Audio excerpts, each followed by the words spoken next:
You're marrying the blind beggar by the river tonight. The stepmother's smile cut like a blade.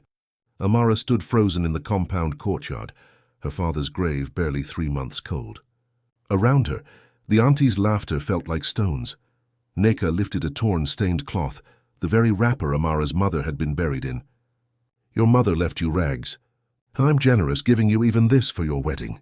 Whispers slithered through the crowd. The blind one? That girl carries bad luck. Have you ever watched someone destroy you while wearing a kind face? These are the African stories our grandmothers whispered. Real-life stories where power hides behind mercy. Touching stories woven into African folklore. Because across 100 villages, life stories like Amara's teach the same truth. The powerless see what the powerful miss. The blind beggar carried a secret, and when it surfaced, nothing stayed buried.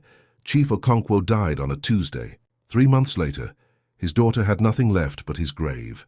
Amara was 22, freshly certified to teach. The certificate sat in her room, useless. Every school she'd contacted had gone silent after calling the village for references. Her stepmother's influence reached farther than anyone admitted. Neka had married Amara's father 8 years ago, after her mother's death. For years she'd played the patient second wife, smiled, deferred, waited. Now the mask was off. The compound that had been Amara's home, 2 acres of red earth, swept clean each dawn, belonged to Neka now. The master bedroom stayed locked. And her father's bronze staff, the 5-foot ceremonial rod, carved with leopard symbols that marked his authority as a judicial elder. No longer hung in the parlor. When Amara asked about it, Neka's smile was sugar over rot. In my bedroom. For safekeeping, week 3 after the funeral, Neka called a family meeting. The uncles came, the cousins. Auntie Ngozi, who'd wept at the burial, now studied her fingernails. Neka sat in her late husband's chair, gold-threaded mourning cloth draped like royalty. My husband left debts. Neka's voice carried. 200,000 naira owed to creditors. Amara's chest tightened. That's impossible. The land by the river, Neka continued, bulldozing over the interruption. I've sold it. Mr. Okonkwo from Lagos is paying fair value. Same surname, no relation. That land was my mother's dowry inheritance. Amara stood, fists clenched. It passes to me. Neka tilted her head. Unmarried daughters remain under family authority. You're unmarried. I decide. Uncle Ebuka frowned. Neka, perhaps a solicitor should... There's a simpler solution. Neka adjusted her head wrap. Amara will marry. Within 7 days the room froze. 7 days? Uncle Ebuka's voice cracked. The mourning period, public mourning, ended yesterday. Neka's tone was silk. And frankly, an unmarried daughter past 20 invites misfortune. People whisper that Amara's Ogbanje spirit weakened her father's heart. Amara felt the air leave the room. The Ogbanje myth, spirit children who bring death, was irrational, ancient, and believed by everyone over 40. Auntie Ngozi crossed herself. Her mother died young. Her father suddenly. The pattern, who is the match? Uncle Ebuka asked weakly. Chidi. The blind man by the river. Shock detonated through the room. The beggar? Auntie Ngozi gasped. Neka, that's inhuman. It's mercy. Neka's voice went cold. A destitute man gets a home. Amara gets married status. I'm being generous, Amara's voice shook. I refuse. You eat my food. Sleep under my roof. Neka stood, the meeting over. Your father promised you choice. But your father is dead. His promises died with him. The words landed like stones on a coffin. Amara ran to her father's grave. The earth was still raw, ungrassed. She pressed her palms into the red soil. You said education meant freedom, she whispered. But freedom required money, or a male sponsor, or legal standing she didn't have. She was trapped in a system built to crush women without fathers. Neka had won before the fight started. That evening, Amara walked to the river. Chidi sat on his usual flat stone beneath the Iroko tree, wrapper faded and patched. His eyes stared forward, clouded. Villagers said a childhood accident had blinded him. Some mocked him for once claiming he was a lost prince. You're Amara, he said before she spoke. She stopped. How did your footsteps light, hesitant today? His voice was calm, startlingly educated. She sat 2 meters away, on a smaller rock. My stepmother says we marry Saturday, I heard. He paused. Do you consent? The question knocked the air from her lungs. No one else had asked, does it matter? Her laugh was brittle. I have no choice. Everyone has choice. The consequences just vary. He turned his head toward her voice. I'm asking what you want. Amara studied him. Straight posture, hands resting on a leather satchel, worn but finely stitched, expensive ones. It didn't match his rags. Why do you agree to this? She asked, his mouth quirked. Maybe I have reasons. That's not an answer. It's the truth, though. A breeze gusted off the river. A page of discarded newspaper tumbled past Chidi's feet, heading for the water. His hand shot out, fast, precise, and caught it mid-air, then he froze. Amara stared. His fingers held the paper, his body rigid. Slowly, carefully, he released it. Let it blow into the river. Lucky reflex, he said quietly. His clouded eyes didn't meet hers, but she'd seen. The movement was too accurate. Too sighted, her pulse hammered. How did you... I heard it rustle. His voice was steady. Wind direction, proximity. You learn to compensate. The lie sat between them, obvious and unspoken. Amara looked at his hands. Smooth palms. No calluses. Not a beggar's hands. Not even a laborer's hands. Her father's voice echoed from 3 days before his death. The world hides truth in plain sight, daughter. Learn to see what others miss. Chidi the beggar, who spoke like a university graduate, who owned a fine leather satchel, who caught falling objects his blind eyes shouldn't see. Who are you? Amara whispered. Chidi smiled, sad and knowing. Someone testing whether kindness exists when there's nothing to gain from it. The sun bled red across the river. Amara sat beside a stranger who wasn't blind, who wasn't a beggar, who was something else entirely, and her stepmother had just forced her to marry him. Maybe, Amara thought, the trap was closing on the wrong person. The wedding preparations began the next morning. Neka woke Amara at dawn with a basket of yams. 40 guests, she said brightly. We'll show the village proper hospitality even for a modest match. The message was clear. Neka would parade her charity publicly. Look how generous I am, marrying my stepdaughter to the lowest man in the village. Day 1. Amara peeled yams until her fingers cramped. Auntie Ngozi came by, ostensibly to help, but spent 2 hours explaining why the marriage was for the best. A woman needs a husband, she said, mashing cassava. Even a poor one gives you status. And Neka is kind to arrange it so quickly. Amara said nothing. Auntie Ngozi had been her mother's best friend once. Now she parroted Neka's lies without question. By evening, Amara's hands were raw. She walked through the village toward the only place that felt honest, her father's grave. Someone was already there. Mama Adaiz, the herbalist who ran the medicine stall at the market. 60-something, eyes sharp as broken glass, hands perpetually stained with plant dyes. She was placing a small bundle of herbs on Chief Okonkwo's grave. Mama, Amara said softly. The old woman straightened. Amara, I heard about Saturday. Everyone's heard Mama Adaizi studied her. Your father delivered my son from a false theft accusation 15 years ago. The accuser was wealthy, connected. Your father stood alone and spoke truth. My son would have gone to prison. She paused. I owe your father a debt I can never repay, but I can pay it forward. She reached into her wrapper and pulled out a bracelet, deep red coral beads, traditional and expensive. This was your mother's, Mama Adaizi said. She gave it to me when my husband died, said I needed protection more than she did. I've kept it safe. Now it's yours again. Amara's throat tightened. Mama, I can't. You can. You will. The old woman fastened it around Amara's wrist. Red coral is powerful. It reveals truth. It protects the wearer. She leaned close, voice dropping. And child, the blind man by the river? He's not what your stepmother thinks. Amara's pulse jumped. What do you mean? Mama Adaiz smiled, cryptic. Truth reveals itself to the patient. Wear the bracelet. Watch closely. You'll see. Before Amara could press further, the old woman walked away. Humming Day 2 brought a new humiliation. Amara tried to visit the district office to file a formal complaint about the land sale.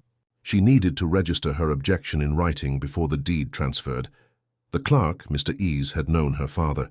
Surely he would help, but when Amara explained the situation, Mr. Ease shook his head. I need a male sponsor to file on your behalf. Father, husband, brother, uncle. My father is dead. I have no husband. My uncles won't help.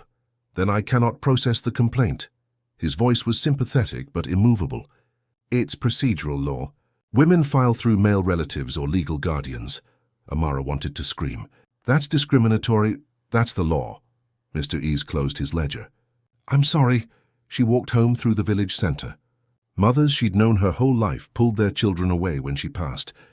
The Obanje whispers had spread. Bad luck. Cursed girl. At the compound, Neka was entertaining guests, 2 women from her church group. They fell silent when Amara entered. There she is, Neka cooed. My stepdaughter. I'm doing everything I can for her, but you know how difficult some girls can be, the women murmured sympathetically. Amara retreated to her room. On her cot sat the wedding cloth, the torn, stained wrapper from her mother's burial. Neka had left it there deliberately. A reminder. Amara picked it up, tears blurring her vision. As she did, something crinkled inside the fabric. She froze. Carefully, she felt along the hem. There, stitching that didn't match the rest. Newer thread, hasty work? She picked at it with her fingernail until a gap opened. Inside the hem was a folded piece of paper, small and yellowed. Her father's handwriting. The letter was brief. Water damaged at the edges. My daughter, if you're reading this, Neka has moved against you. I hoped I was wrong about her, but men in love are fools. The man by the river is not what he seems. He tests hearts. 3 years ago I helped him when he had nothing, expecting no reward. He told me his true purpose only last year. The rest was illegible, destroyed by moisture and time. Amara read it 4 times. Her father had known. He'd hidden this message in her mother's burial cloth because he knew Neka would use it as a weapon, and Amara would eventually touch it. The man by the river is not what he seems. Chidi, who wasn't blind. Who spoke like an educated man? Who carried a fine leather satchel? He tests hearts for what, for whom? Day 3. Amara stopped resisting the wedding preparations. She peeled. She cooked. She scrubbed floors. But her mind churned. That afternoon she returned to the river. Chidi was there, as always.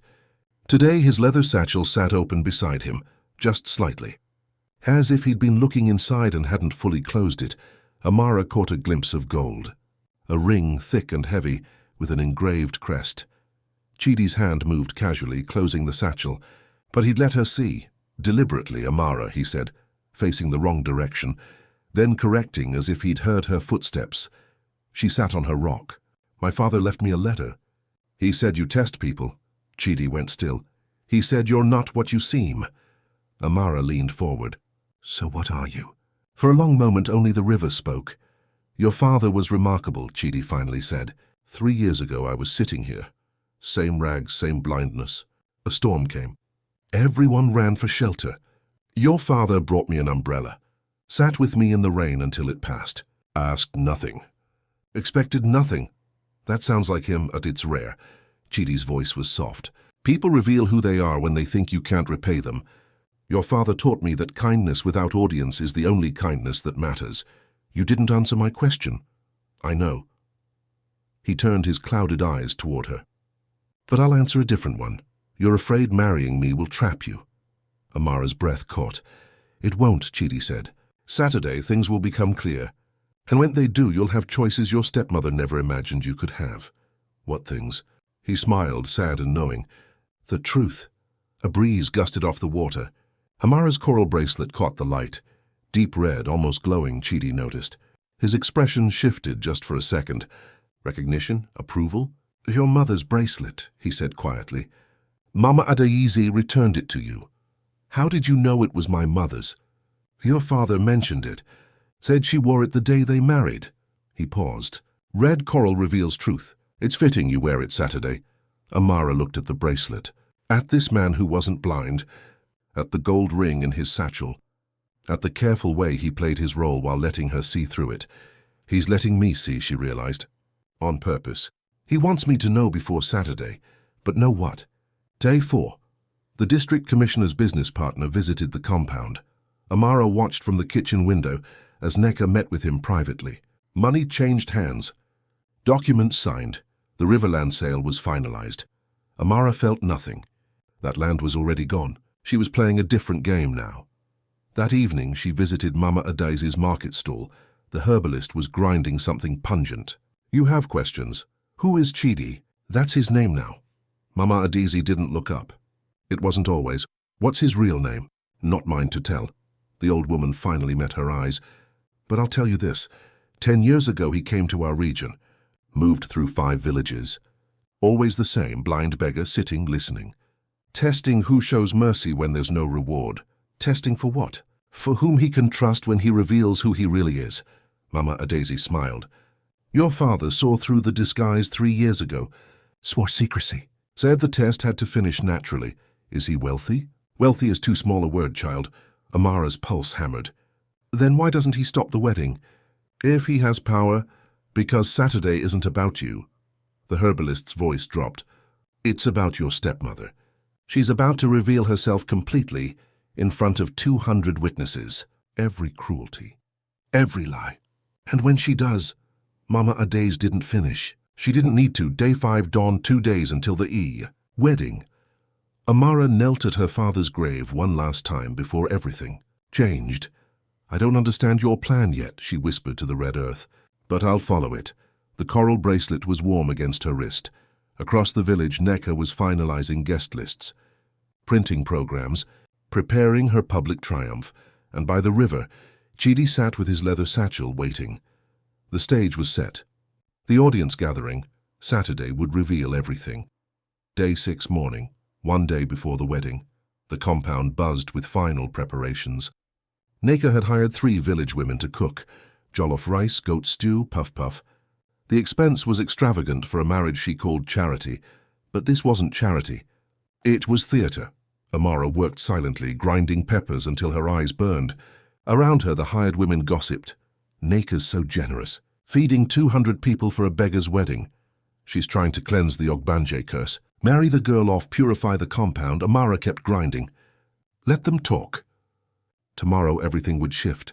Mid-morning, a black Mercedes pulled into the compound. Rare. Villages like Umuna didn't see cars worth millions. A man emerged, 50-something, tailored agbada, gold watch. He carried a leather briefcase. Neka rushed out, smoothing her wrapper. "Mr. Okonkwo, I wasn't expecting you until next week." "Change of plans," his voice was clipped. "I need to inspect the riverland before finalizing. The papers are already signed. I inspect every property personally. Policy." Mr. Okonkwo's gaze swept the compound, landing briefly on Amara. "Legal due diligence." He walked toward the river without waiting for escort. Neka's smile faltered. Amara's pulse quickened. An hour later, Mr. Okonkwo returned. His expression was stone. He stopped before Neka. "I'll attend the wedding tomorrow." Neka blinked. "That's kind, but it's just small family. I've informed Elder Obiora I'll witness." His tone allowed no argument. "I support community events where I invest." He left. Neka's jaw tightened. For the first time in weeks, she looked uncertain. Afternoon. Amara walked to the market for palm oil. At Mama Adaizi's stall, the herbalist was measuring roots. When she saw Amara, she waved her customer away. "Your businessman visited the river," Mama Adaizi said. "Mr. Okonkwo?" "I spent 30 minutes talking to Chidi." The old woman's eyes glittered. 2 men on rocks. One in a suit. One in rags, talking like equals. Amara's heart hammered. "What did they say?" "Too far to hear, but I saw Mr. Okonkwo bow." Mama Adaiz leaned close. "Businessmen don't bow to beggars." Late afternoon. Elder Obiora visited. He was 73, the oldest judicial elder. He'd worked beside Amara's father for 20 years. Since the funeral, he'd been silent. Now he stood in the courtyard, leaning on his walking stick.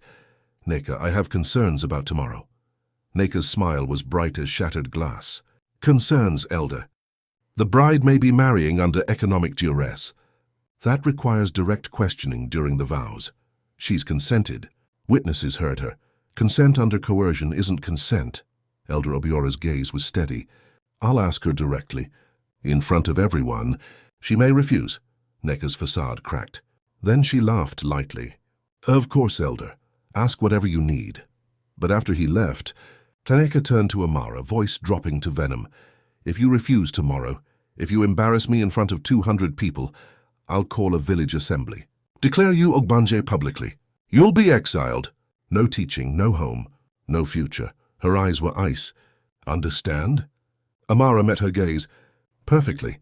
Neka searched her face for defiance. Found none. Relaxed. Evening.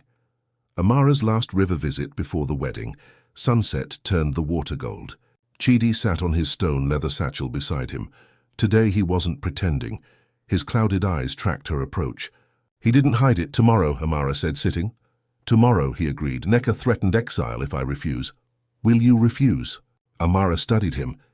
The rags were costume, the blindness theater, but the intelligence in his face, the quiet power, real. No, she said. I won't refuse. Relief crossed his features. Respect, why not? Because you're running a game I don't understand yet. My father trusted you. Mama Adizi told me to watch Neka's face when you stand. She touched the coral bracelet. So I'll watch. Chidi laughed, genuine, surprised. Mama Adizi has a gift for drama. So do you. He sobered. Amara, tomorrow will be difficult. Your stepmother will reveal her worst, publicly, and I'll reveal who I am, also publicly. He paused. It may frighten you. Frightening how? Discovering you've married someone you didn't expect. Someone with power. His voice was careful. Power can be frightening even when it's on your side. My father trusted you. Your father was wise. Then I'll trust you too. Amara stood. But after tomorrow I want truth. All of it. You'll have it. Chidi reached into his satchel and pulled out a small wrapped box. Give this to Neka tonight. Tell her it's a wedding gift from the groom. Amara took it, light, wrapped in plain paper. What is it? A choice. His smile was enigmatic. She can open it now and change course, or open it tomorrow and face consequences. Either way, she chooses her fate. Amara returned at twilight. Neka was in the master bedroom trying on her outfit, elaborate purple jewel, matching lace. She wanted to outshine everyone. Chidi sent you a gift, Amara said, holding out the box. Neka's eyes narrowed. The beggar sent me a gift. He said, open it tonight if you want. Or tomorrow. Neka snatched the box, shook it. Something rattled, small, metallic. She tore the wrapping, inside a brass key, nothing else. No note. Neka stared, confused and irritated. What is this, a joke? He didn't tell me. Foolish man. Probably senile. Neka tossed the key onto her dresser, but Amara noticed Neka kept glancing at it, kept picking it up, turning it over. A key to what? Day 7. Wedding day, dawn. Amara woke to chaos. Women shouting, pots clanging, hymns sung off-key. She dressed in the torn burial cloth. Humiliating, exactly as Neka intended. But Amara had washed it, mended it, wore it with dignity, and wore the red coral bracelet where everyone could see. In the mirror, she looked like a refugee, but her eyes were clear. Her father's letter sat folded in her pocket. Whatever came, she would face it standing. The village hall filled early. 200 people, maybe more. Wealthy in front. Mr. Okonkwo in his agbada, Elder Obiora in white. Curious in back, market women, farmers, children on windowsills. Everyone wanted to witness this. The chief's daughter marrying the blind beggar. Neka held court at the entrance, greeting guests. Purple lace-like armor, gold jewelry catching light. So kind of you to come. Yes, doing what I can for the poor girl. Christian duty. Amara watched from a side room. Watched Neka perform charity while wearing stolen gold. Mama Adaizi appeared beside her. Ready? No, but I'm going anyway. The herbalist squeezed her hand. Your mother would be proud. A murmur rippled through the crowd. Chidi was arriving. Amara moved to the doorway. He came up the path slowly, guided by a village boy. Same tattered wrapper, clouded eyes, bare feet every inch the beggar, but his posture was too straight, steps too measured. And behind him at a careful distance walked Mr. Okonkwo, the businessman following a blind beggar like a subordinate, Neka noticed. Her smile faltered. Chidi entered. The crowd parted. Some looked away, embarrassed. Others stared, pitying or contemptuous. He reached the front and stopped. Elder Obiora took his position at the altar, a simple table with white cloth. We are here to join Amara, daughter of Chief Okonkwo and Chidi, son of... He paused, glanced at Chidi. Just Chidi, the groom said quietly. No father's name, the crowd murmured. A man with no lineage was lower than a beggar. Neka's smile returned, sharp and satisfied. Elder Obiora went through traditional questions. Health, property, Obligations? Chidi answered simply. I have no property, no family, no obligations except to this woman. Humiliation rippled through the hall. Amara felt pity like weight. Elder Obiora turned to her. Amara, daughter of Chief Okonkwo, do you enter this marriage freely, without coercion? Silence. Every eye on her. Neka's gaze was a blade. Say yes or be exiled. Amara looked at Chidi, at his clouded eyes, at the small smile on his lips, at Mr. Okonkwo standing in back watching intently, at Mama Adiz nodding, at the coral bracelet, her mother's protection. I do, Amara said clearly. Freely, Neka exhaled victorious. Elder Obiora began the final blessing. Then by the authority vested in me by Igbo custom and— Wait. Mr. Okonkwo stepped forward. The hall went silent. Elder, forgive the interruption. But there's a legal matter that must be addressed before this union is blessed. Neka turned, irritated. Mr. Okonkwo, this is inappropriate. It concerns the riverland. His voice carried across the hall. The deed Mrs. Neka sold me. There's a problem with the authorization. Neka's face went pale. A problem? The signature on the sale document doesn't match Chief Okonkwo's signature on file at the district registry. Mr. Okonkwo pulled papers from his briefcase. I had a forensic document examiner compare them. The sale signature is forged. Gasps exploded. Neka's mouth opened, closed. That's absurd. I have every right to manage my late husband's estate. You have the right to manage household expenses and debts, not to sell property designated as maternal inheritance without the daughter's written consent or a court competency order. Mr. Okonkwo's voice was steel. You have neither. The hall erupted into whispers. Neka's performance shattered. Who are you to barge into a wedding with accusations? Someone who investigates before investing. Mr. Okonkwo looked at Chidi. Someone who was hired to audit this transaction. I turned to Chidi, the blind beggar who stood straighter, who smiled, and who reached up slowly, deliberately, and removed the clouded contact lenses from his eyes. His eyes were clear, dark, seeing. The hall went dead silent. Chidi pulled off the tattered wrapper. Underneath, a tailored black suit. Perfect fit. Expensive fabric. From the leather satchel he pulled out a document. Held it up, not a business card. Something better, a property deed, with the district seal. This, Chidi said, his voice no longer a beggar's but a man used to command, is the deed to the riverland. The original deed, signed by Chief Okonkwo, designating it as maternal inheritance to his daughter Amara, held in trust. He looked at Neka. The deed you sold Mr. Okonkwo was a forgery. The original has been in my possession for 3 years. Your husband gave it to me for safekeeping. Neka's face went white as bone.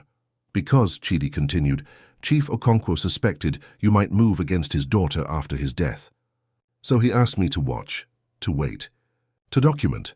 He pulled another item from the satchel, a thick manila envelope. For the past 3 years I've been sitting by the river, watching, listening, recording. He opened the envelope. Inside photographs, receipts, bank statements. I have documentation of every forged signature, every piece of stolen jewelry, every illegal land transaction, every threat you made to your stepdaughter. The crowd was frozen. Chidi's eyes, clear, sharp, merciless, locked on Neka. My name is Chukwuemeka Okafor. I own Okafor Properties Limited. Net assets 50 million naira.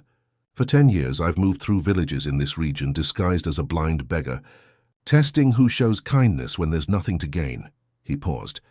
3 years ago, Chief Okonkwo found me by the river, brought me food, sat with me, asked for nothing. When I revealed myself, he asked one favor, watch over his daughter if anything happened to him. Chukwuemeka looked at Amara. His expression softened. So I've been watching. He turned back to Neka. And you, madam, failed every test. Neka's mouth worked. No sound came out. Chukwuemeka reached into his pocket and pulled out a second brass key, identical to the one he'd given Neka. The key I gave you last night, he said, opens a safety deposit box at the district bank. Box number 247.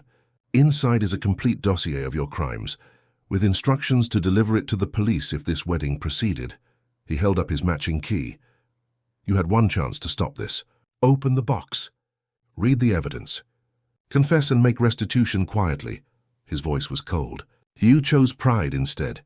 The hall was a tomb. Neka's legs buckled. She grabbed a chair to steady herself, and Amara, standing in her mother's torn burial cloth, coral bracelet gleaming, understood. The trap had never been for her. It had been for Neka, and Neka had walked into it smiling. For 3 seconds, nobody breathed. Then the hall exploded. Voices crashed over each other.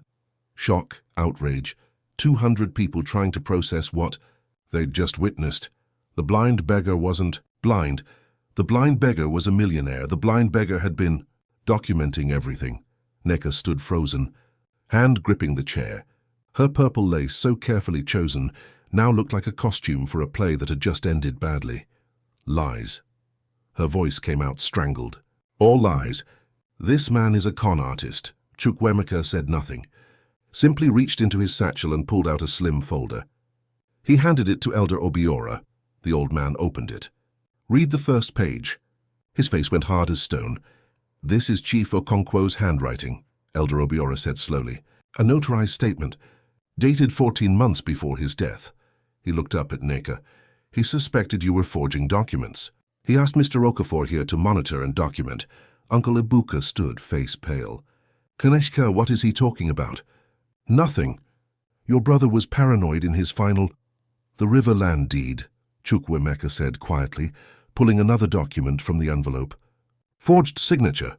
The original designated that land as maternal inheritance, protected for Amara. The copy you sold to Mr. Okonkwo had a forged authorization. Mr. Okonkwo nodded. I had it analyzed by forensic document examiners in Lagos. The signature is fake. Neka's eyes darted. I had every right to manage my late husband's estate. You had no right to sell protected inheritance. Elder Obiora's voice cut like iron. Under customary law, maternal dowry land passes to daughters. You needed Amara's written consent. You forged Chief Okonkwo's signature instead. The debt. Neka's voice rose shrill. 200,000 naira in debt. I had to sell to save the family. There was no debt. Chukwuemeka pulled out a bank statement, held it up so the front rows could see. Chief Okonkwo's final account balance, 70,000 naira. No outstanding loans.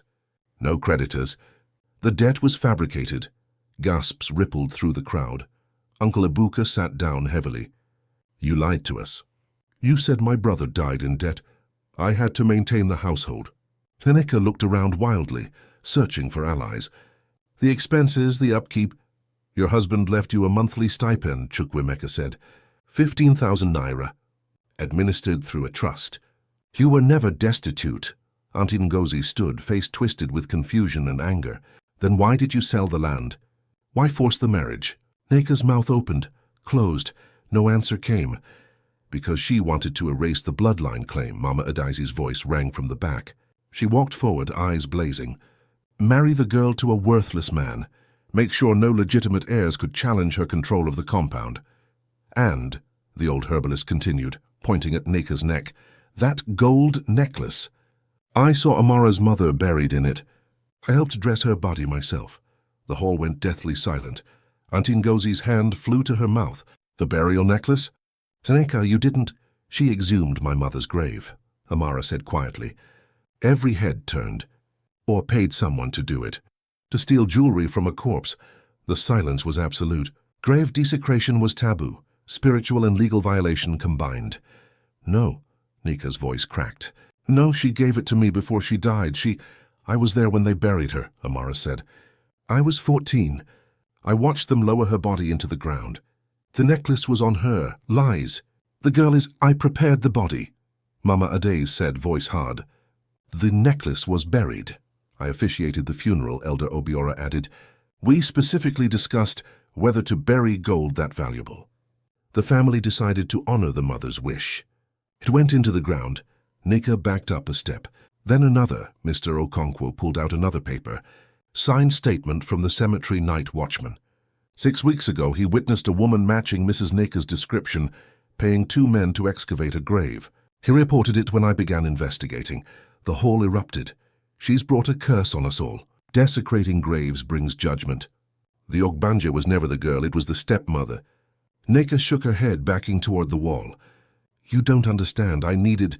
The household required. Elder Obiora stood. His voice cut through the chaos. Enough. Silence fell. Neka, wife of Chief Okonkwo.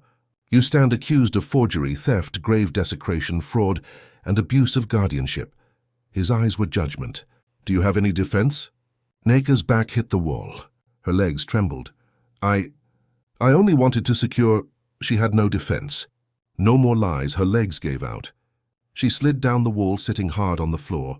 Broken, Elder Obiora looked at Chukwuemeka. You have all this documented. 3 years of documentation, filed with the district magistrate and state police. I'm not just a witness. I'm a complainant. Uncle Ibuka stood again, angry now. Why didn't you tell us 3 years ago? Why this theater? Because Chief Okonkwo asked me to wait. Chukwuemeka's voice was steady. He wanted to be wrong about his wife. He hoped she'd prove him wrong. He said, give her rope. If she's innocent, she'll use it to climb. If she's guilty, she'll hang herself. He looked at Neka, crumpled on the floor. She chose the rope. Elder Obiora turned to Amara. The law gives you standing to decide. Criminal charges or customary restitution. Every eye fixed on Amara. Neka looked up, mascara streaked, face broken. Please, please, I'm begging you. Amara stood silent. The hall waited. Finally she spoke. Everything returned, land, jewelry, all of it. Neka nodded frantically. The necklace removed from her neck. Right now. And returned to my mother's grave properly. Amara walked forward. Neka shrank back. Amara reached down and unclasped the necklace, her mother's necklace, from Neka's throat. The gold was warm. Stolen warmth. She held it up. The hall could see. Then she put it in Mama Adaize's hands. Please. Bury it properly this time. The old woman nodded, tears in her eyes. Amara turned back to Neka. You'll leave my father's compound today. Take only what's yours. The rest belongs to his legacy. Where will I go? Neka's voice was a whisper. That's not my concern. Amara's voice was calm, cold. You'll also surrender my father's bronze staff. You took it from the parlor. It goes back. Neka's face crumpled. The staff was the symbol of judicial authority, of legitimacy. Without it, she was nobody. And one more thing, Amara said. You'll apologize. At my father's grave, in front of witnesses. Not to me. To him. Elder Obiora gestured to 2 younger men. Escort her to the compound. She has 1 hour to collect her belongings. They lifted Neka to her feet. She stumbled between them, purple lace dragging. As she reached the door, Uncle Ibuka stepped into her path. I vouched for you, he said quietly. I silenced my doubts, because I thought my brother's wife deserved respect. I was wrong. He looked at the other relatives. We all were. Auntie Ngozi turned away, unable to watch. Neka walked out like a ghost. The door closed behind her. The hall sat in stunned silence. Then Elder Obiora cleared his throat. Now, we have a wedding to finish. He looked at Chukwuemeka and Amara. Mr. Okafor, I believe you have something that belongs to this family? Chukwuemeka reached into his satchel one more time. He pulled out a long object wrapped in cloth. He unwrapped it slowly. Chief Okonkwo's bronze staff. 5 feet of carved leopard symbols. Authority and justice. The hall gasped. Your father gave this to me 3 years ago, Chukwuemeka said, walking to Amara. For safekeeping. Until the day his daughter could hold it without anyone taking it from her. He placed the staff in Amara's hands. It was heavy, solid, real. Today, he said softly, is that day. Amara's fingers closed around the bronze. Her father's bronze.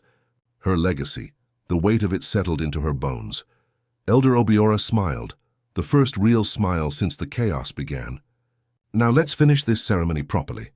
Bride, groom, take your places.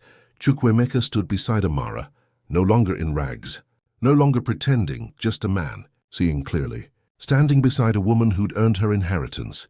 By the authority of Igbo custom, Elder Obiora began, and by the witness of this community, flawed though we are, I ask Amara, daughter of Chief Okonkwo, holder of his staff, do you take this man as your husband?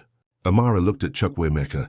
This man who'd waited 3 years, who'd tested everyone, including her, who'd protected her legacy in silence. I do, she said.